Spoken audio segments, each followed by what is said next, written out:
Hi everyone, welcome to the first episode to make you a better pie maker right in time for Thanksgiving season. This episode is all about the pie plate that you're going to use to set yourself up for success. There's 3 different kinds of pie plates. First is glass, second is ceramic, and third is metal, which I don't have any of. If you're a beginner, I recommend glass because you can see your pie dough through it, so you know when your under crust is golden brown and perfectly cooked and not burnt or undercooked. If you're a well-seasoned baker, then I recommend ceramic or metal because they conduct heat better and cook pie dough quicker. Next up, you need to know the difference between a standard pie plate and a deep dish pie plate. This is crucial when picking your recipe out. If your recipe calls for a deep dish pie plate, but all you have is the standard one, your filling will overflow out of this smaller pie dish.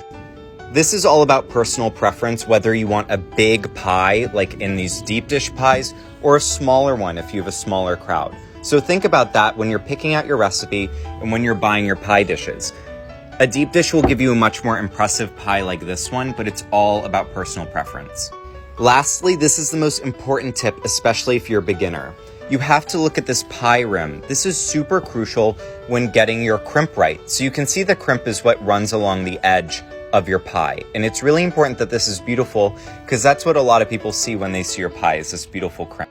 It is so much easier to make a crimp when the rim of your pie dish is completely flat, like this one or this one.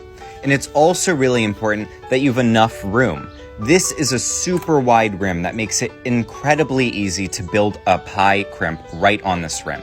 This pie plate has absolutely no rim, and it's literally impossible to make a crimp on this rim. So this is a no-go. I would not recommend something like this, and I would also not recommend a pie dish like this.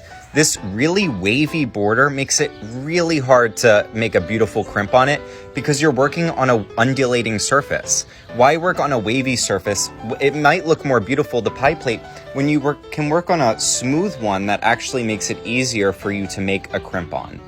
I'm all about functionality, so even though some pie plates might look beautiful, some of them are really not functional. So make sure you're checking for the rim to make sure it's flat and there's enough room, that you understand the difference between a standard and a deep dish pie plate, and that you know what material you're going to use to set you up for pie success. I hope you like this series. Let me know if you want to see more pie making episodes in the future.